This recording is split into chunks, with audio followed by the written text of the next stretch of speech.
We have lots to discuss in today's video, including some of the latest trade talk around teams like Toronto, Edmonton, the Islanders, and the Kings. Plus, we have some updates out of Russia regarding a potential return to the NHL for Nail Yakupov. Is that something that might actually happen? We'll discuss that. Plus, Sidney Crosby's lack of extension is maybe impacting one of his teammates. We'll discuss how that's impacting one of the team's defensemen. Plus, we have some other news regarding Ivan Demidov. Could he actually make the jump to North America? Will he end up playing at a lower level in Russia? We'll discuss where his situation sits right now as the KHL season's closer to getting started. All that and an update from the Hlinka Gretzky tournament coming up next. So welcome back to another video here at Top Shelf Hockey. As I mentioned, we have lots to talk about here today. First, let's get started with the Hlinka Gretzky tournament, which just wrapped up last night. Of course, in case you're not familiar, it's always a big tournament. It takes place every summer around August, and it's always a big interesting time to watch prospects that are a year or two out from being top prospects for the NHL draft. Of course, the Hlinka Gretzky tournament's been something that's been going on for a long time. Over time, of course, it's had its name adjusted, but it's been an existing tournament. It's a big part of the summer for prospects for a long time. Canada wins this year's tournament again. They've dominated this tournament for a long time. This year's tournament was taking place in Edmonton, Alberta. They ended up defeating Team Czechia in the final. Caleb Desnoyers, who plays for the Moncton Wildcats, 17-year-old, who's expected to be a top prospect in the first round of the 25 NHL drafts, ended up scoring the winning goal. He's probably going to end up going somewhere in that, right now, looks like probably 10 to 15 range. Certainly a pretty good, interesting center prospect. Jack Ivankovich as well was a dominant goalie for Team Canada as well. Only allowed 4 goals throughout the tournament. Gavin McKenna, who is the first overall projected pick right now, could change. We'll see. But 2026 NHL draft, Gavin McKenna right now is who many people feel will be the first overall selection there. He is related as a cousin to Connor Bedard, the first overall pick to the Blackhawks just a couple years back. So that family could have another mega superstar here on their hands. He was also very dominant for Canada as well. Like I said, Czechia goes on to win silver. The Swedish team wins the bronze medal after defeating the USA as well, 6-3. US did not have a great tournament. They lost quite handily to Canada in the semifinals and then lost to Sweden in the bronze medal game. Of course, they were led by the 25 projected first overall pick right now, American James Haggins. So we'll be doing a lot more videos coming up on some prospects here soon, kind of getting some of these details out and just to help everybody become more familiar with some of these names to keep an eye on for next summer's draft. So stay tuned for that. But it was a great tournament. I didn't get to see all of it, but I did get to see a few Canada's games, including of course, the clinching win last night to win the gold medals. Pretty solid game. Lots of great prospects on the way up towards the NHL over the next 1 to 2 years. There is word as well regarding the New York Islanders that they might actually be fully moving on from a couple of pending UFA forwards, and that's Cal Clutterbuck and Matt Martin. Now, of course, they're not signed, so right now we have every reason to think that they're not returning, but sometimes you just never know with Lou Lamoriello. There's been numerous times in the last few years where he's had contracts kind of filed in the top drawer of his desk and just kind of waiting for the right time to file it with the league. That doesn't necessarily appear to be the case this time. There was a New York Post article where he gave a couple of statements, and he said that it appears as though that they're moving on, but he says things could change. He put out a little warning there. You just never know. He says they're quality players, quality people, and sometimes things change over time. But right now it looks like they're moving on. So I kind of wondered myself. I know all indications were that I don't really see a spot for them, both when it comes to the salary cap and the lineup. That identity line that they were a part of with Casey Cizikas for a long time. I think it was due for some change. The Islanders definitely need to get younger. They need to get faster. Those guys might be quality people and are still probably good off the ice leadership and all that. But it's fair to say, I think, that it's time for a changing of the guard and get more youth in there. So obviously with those guys not coming back, they'll have a chance to get a few younger bodies there in the lineup with a bigger role. Speaking of older players that are still hoping to play, Pierre-Edouard Bellemare, of course, a longtime NHL veteran, but he was a late bloomer. He didn't go to the NHL until he was like 29 years old and has played for the past, what is he at now, probably about 8 to 9 years that he's been in the NHL, is hoping to play for another year. He was interviewed as well by a Swedish media outlet over in Europe and says that he would like to play one more season in the NHL, but acknowledges the fact that the offseason is getting late. He does not have a contract as of yet, and, it may not be possible. I'm not sure if he'll accept a PTO or not, because he did acknowledge that he probably has an option to play in Sweden if that's the route he decides to go. He did play in Sweden before. Like I said, he didn't go to the NHL until he was 29 years of age and had already played like 8 or 9 pro seasons over there between Sweden and France, his home country. So ultimately, we'll see if Belzy makes the return to the NHL or not. Like, he's been a pretty good bottom 6 forward for an extended period of time. Yes, he's getting older. Played last year with Seattle. He's played with Vegas, played with the Flyers, a few other teams over the years. So, bounced around a lot. Good utility guy, well-respected guy as well. So we'll see what happens. But right now, he wants to play in the NHL, but doesn't seem to be the interest. So maybe his time's up and he plays over in Sweden. Time will tell. As I mentioned as well, when it comes to Pittsburgh, we've talked a lot lately about the Sidney Crosby extension and the fact that it's not done yet. Lots of speculation around there. Based on the Rob Rossi report we discussed yesterday, it sounds like there's really I don't think there's really any real serious possibility at all for a trade. It's just taking time for things to get worked out. As I talked about yesterday, there was some rumblings and some rumors around one of his teammates and good friends, Evgeny Malkin, about Malkin having 2 years on his contract in the NHL, but maybe only going to play one of them in the NHL and then head back to Russia to play a season over there in the KHL. And wondering if maybe, if that's something that's a real possibility, maybe it's impacting Sid's decision and how long he wants to play. Now, his other good friend and longtime teammate, Chris Letang, who those three, had expressed a desire to continue playing together, he's extended for multiple more years. So even if Malkin didn't stick around for both years, it's not like he'd be completely on his own without his old friends there. So, again, with Crosby, I don't know. I know that it's important to him to play with his buddies, but I don't think that's the end-all, be-all. I think more than anything, he wants to be a lifelong Penguin for his legacy.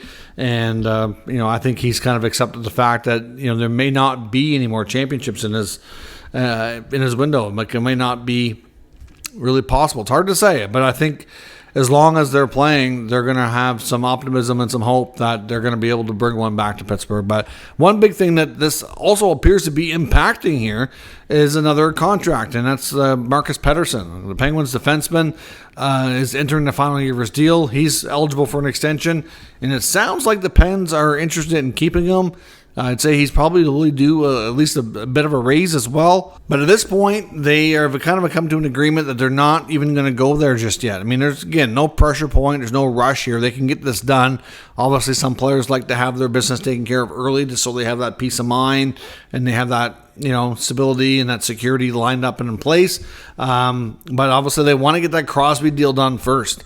The Crosby contract, without knowing the exact number and how long, is going to have a big impact on their salary cap being on top player, and they don't want to really do any other extensions until they get that ironed out, which makes sense. So again, Marcus Pettersson is another player that's being impacted here. Not to say that this is Crosby's fault by any means, but certainly don't expect to see that. If you're a Penguins fan especially, and you're thinking about the future of Marcus Pettersson, he won't be likely having that sorted out until Crosby is sorted out, which makes sense. He's the top dog there, and he's going to make a lot of money, and obviously they're not going to really get much of anything else in place until that's sorted out. Now, a couple of items around coming out of Russia that are very interesting. One, could former first overall pick and somebody that many people consider to be one of the biggest busts in NHL history, Neil Yakupov, could he make an NHL return again? There's a lot of debate out there, and apparently what this is coming from is kind of coming out of Russia. Yakupov apparently has been seen training with Hurricanes forward Andrei Svechnikov. Obviously, he's been playing in the KHL. He's about 30 years old now, and there's been some talk that he might be looking to try to come back to North America and play in the NHL. I believe as of right now that he's not signed in the KHL either. Kind of weighing his options is what it sounds like. He would not probably get a contract in the NHL. What he would likely have to do, if this is true, would be to get a tryout and get a PTO. So I don't know. I mean, Yakupov, like I said, I remember coming over to the NHL. He's kind of come and gone before, and it's never really worked out on a long-term basis for him. So I don't know. I mean, last year he put up 19 points in 31 games in the KHL. It hasn't worked out in 2 other occasions. I'm not really sure how at age 30 he'd be a better player. And interesting, concept. I mean, it's going to provide a good story just because of if it wasn't for his draft status and him being considered such a draft bust, this probably wouldn't even be a big story at all, and really wouldn't even be something that's really all that worthy talking about. But when you get a former first overall pick that did not pan out and by many considered to be such a big bust, trying to make another comeback at age 30, it's interesting. So we'll see what happens. No guarantees that there's truth to it, but there are some out there that think he's looking for a PTO, and we'll see if it happens. Now, another Russian story, one of the top picks in this year's NHL draft, in 2024 draft, was Ivan Demidov of the Montreal Canadiens. Of course, lots of talk and speculation about when's he going to play for Montreal. Well, he had another commitment on his contract to play for another year in Russia. Of course, they've been going through their training camps. Their season starts earlier than the NHL, and I seen an interview with him that was and it was translated, so hopefully everything was translated appropriately. But essentially says that he's got a contract over there and he intends to honor it. But he was asked about the fact that his coach has kind of made it known that he may not get a ton of playing time, and it may be looking like he might be the 13th forward, and he acknowledged that and said that he's got a contract. He'll make the best of the situation, but there might be some opportunities to maybe play at a lower level, the VHL. So is that really better for his development? And I wonder if it comes down to that, because look, we saw Matvei Michkov last year as well. Wasn't really getting a whole lot of looks in the KHL with his team, and then he ended up getting loaned to I think it was a Sochi team, where of course not nearly as strong, got a lot more playing time, bigger role, and then he really flourished and had a much better finish of the season there. I wonder with Demidov, could we see something similar? Could it impact how Montreal feels about things? Would they want to try to bring him to North America sooner? I don't know. I mean, obviously, I think the full intention always here was for him to fulfill his season in his contract, and maybe at the end of the year consider signing with Montreal, coming over towards the end to burn a year off his contract, and then get acclimated to North America to play for the next few years. So I don't know. It's just interesting to hear that he may not have a big role. So I just wonder how everybody involved is going to feel about that for his development, and if it'll impact any decisions on when he may come to North America. I don't have any information to suggest that it's going to. That's just me wondering, and it's certainly interesting news because they're going to want the best for him, and I wonder if we'll see a scenario like Michkov last year where at the very least maybe he gets loaned to another team or something else if he's not going to be given any kind of serious role. Now on to the rumors section, or the trade rumor section. Lots to talk about here. Mainly some players that we're still kind of waiting for stuff to happen on. I know one name to watch in Los Angeles, Arthur Kaliev. I'm surprised he hasn't been moved. Again, these are probably some moves we might see in training camp through the preseason. I imagine these are going to be players that their teams kind of showcase a lot in preseason. But Arthur Kaliev and Oliver Wahlstrom, both two names to watch that I fully suspected to get moved and have not as of yet. I don't really see a spot for Wahlstrom on the Islanders roster. I know they signed him to a one-year deal, and they're not going to want to give him away by any means, but I just don't know that there's really a good spot there for him. And Lou Lamoriello had even acknowledged earlier in the offseason about whether or not there was a future with Wahlstrom, and acknowledging that there may not be, but at the same time, like I said, they're not going to just give him away, but that is something that they're looking for. So don't be surprised, again, if he's another younger player that's moved. Brock Nelson's another name to watch with the Islanders, too. I don't think there'll be any activity on Brock Nelson between now and the start of the season or even during training camp. Honestly, I think the Islanders are a team that we know didn't really... And I haven't done their GM report card yet for Lou Lamoriello, but obviously they haven't done anything too substantial. So if they're a team like last year, they were obviously, not anywhere near secure the playoffs. Like they made the playoffs, but, it came right down to the wire, right? And we've seen some other teams in their division get better, like the Devils, the Capitals. The Rangers are still pretty good. The Canes are still pretty good. Could they be the 5th best team in the Metro this year? Like, you have to wonder, right? And if they're going to be out of a playoff spot, he's in the final year of his contract, and I think they could get a good return for him. So, again, there was some mention of this earlier in the offseason, if he could be moved around the draft and all that. His name really hasn't been up there a lot since then, but certainly many acknowledging that an extension may not be something that's imminent, and it might be a case of him being a key player to watch throughout the year. Again, it'll largely likely depend on how the Islanders do, and if they're in a playoff spot, well, they're probably not going to move him, but if they aren't, and it's going to probably be tougher this year, then kind of watch for that. We got word yesterday as well on the Edmonton Oilers, and we get some updates on contracts for Holloway, Broberg, Draisaitl, and all that. And if those speculation is true, then we are led to believe that we're going to probably see a cost-cutting move out of Edmonton sometime over the next week. Either that or those contracts for Holloway and Broberg are going to end up having to wait. But again, CC, Kulak, one of those two defensemen, likely the most likely to go. But it's been a little while since we've heard them connected to any specific teams.